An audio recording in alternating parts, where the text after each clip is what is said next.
जय श्री कृष्णा दोस्तों आपको इस कहानी से बहुत कुछ सीखने को मिलने वाला है, इसलिए इस कहानी को अंत तक ध्यान से जरूर सुनिएगा। तो बिना समय को गवाए चलिए कहानी की शुरुआत करते हैं।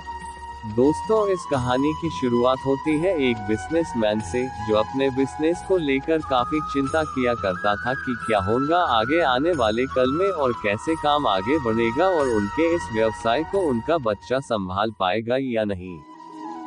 दोस्तों उस बिजनेसमैन का एक लड़का भी था जो उनसे काफी बार कहता रहता था कि पापा आप मुझे हमारे इस बिजनेस को संभालने का एक मौका दीजिए, क्योंकि अब मुझे भी बिजनेस करना आ गया है। लेकिन वो व्यक्ति कभी भी अपने बेटे को मौका नहीं देता। दोस्तों एक दिन इस बिजनेसमैन को दिल का दौरा पड़ जाता है और इसके चलते उनको हॉस्पिटल में भर्ती किया जाता है।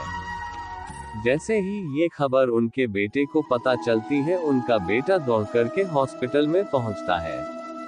बेटा हॉस्पिटल में पहुंचने के बाद उसने ये देखा कि उसके पापा अब एडमिट है और डॉक्टर्स ने उससे ये कहा कि आपके पापा अब पहले से थोड़ा ठीक है और धीरे धीरे करके वे अब रिकवर हो जाएंगे। फिर उस लड़के ने अपने एक दोस्त को कॉल करके वहां पर बुला लिया। फिर उसका दोस्त वहां पर आता है और उससे पूछता है कि क्या हुआ भाई। फिर उस बिजनेसमैन के लड़के ने अपने दोस्त से कहा कि मेरे पापा को दिल का दौरा आया है और उन्हें अस्पताल में एडमिट किया हुआ है।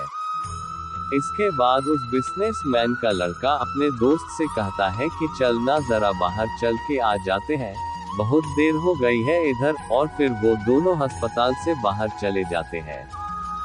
जब वो दोनों अस्पताल से बाहर निकले तब उनको एक आइसक्रीम वाला दिखाई देता है।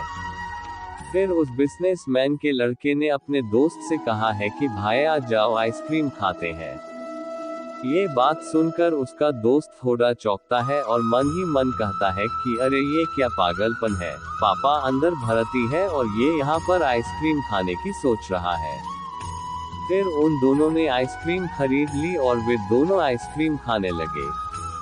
लेकिन उसका जो दोस्त था ना, उससे ये रहा नहीं गया और उसने अपने दोस्त से पूछ लिया कि भाई मुझे समझ नहीं आ रहा है कि तुम्हारे बिजनेस का आगे क्या होगा और तुम्हारे पापा की तबीयत भी ठीक नहीं है और तू यहाँ आइसक्रीम खा रहा है, मुझे कुछ समझ में ही नहीं आ रहा है।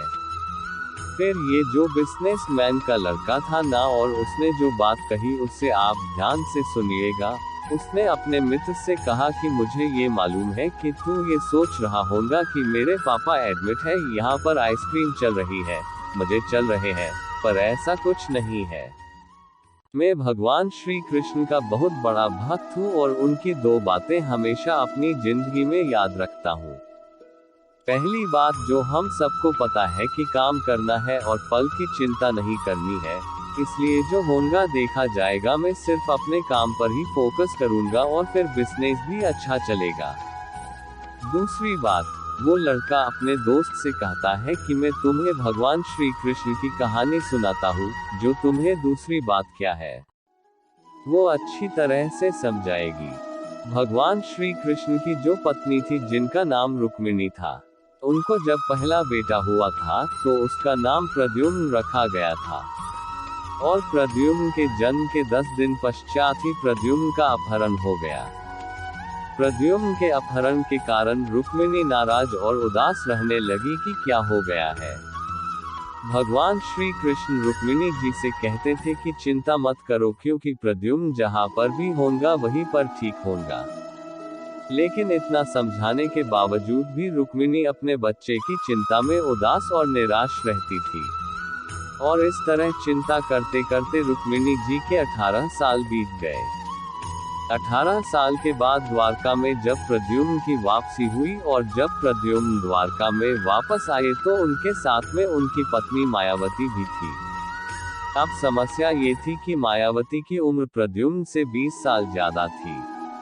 वहां रुक्मिणी पहले तो खुश हुई कि बच्चा वापस आ गया और फिर से दुखी हो गई क्योंकि इतनी बड़ी लड़की से शादी की। इसलिए रुक्मिणी फिर से भगवान श्री कृष्ण से जाकर कहने लगी कि ये क्या हो गया।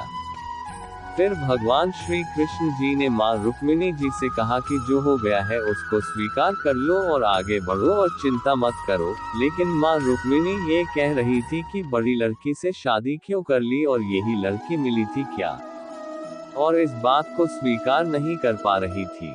इसके कारण 8 साल तक माँ रुक्मिणी जी दुखी और निराश रही और 8 साल के बाद रुक्मिणी जी ने ये स्वीकार कर लिया कि प्रद्युम्न ने जो यह शादी करी थी वो ठीक है और इसके लिए ज्यादा चिंता करने की जरूरत नहीं है, और उस शादी को उन्होंने स्वीकार कर लिया। दोस्तों, एक तरीके से माँ रुक्मिणी जी ने अपने जिंदगी के 26 साल उदासी में बिता दिए। इस कहानी को खत्म करते हुए वो लड़का अपने दोस्त से बोला कि मैंने अब स्वीकार करना सीख लिया हुआ है, क्योंकि भगवान श्री कृष्ण जी कहते हैं कि जो हो रहा है उसे स्वीकार कर लो, जिंदगी अपने आप सहज हो जाएगी। दोस्तों, ये छोटी सी कहानी जो हमें 2 बड़ी बातें सिखाती है और यही बातें मैं आपके साथ शेयर करना चाहता था कि हमारी जिंदगी में जो कुछ भी घटता है उसे स्वीकार करना सीख लीजिए और फिर जिंदगी अपने आप सहज हो जाएगी। हमारे नियंत्रण में जितने भी चीजें होंगी उन चीजों पर तो हमें जरूर नियंत्रण रखना चाहिए, लेकिन जो चीजें हमारे नियंत्रण से बाहर है उन चीजों को हमें स्वीकार कर लेना चाहिए। अगर हमने स्वीकार नहीं किया तो हमें भी माँ रुक्मिणी की तरह बहुत सालों तक उदास रह जाएंगे। दोस्तों, आज के ये कहानी आपको कैसी लगी और आपको इस कहानी से क्या क्या सीखने को मिला, ये हमें नीचे कमेंट बॉक्स में कमेंट करके जरूर बताइए।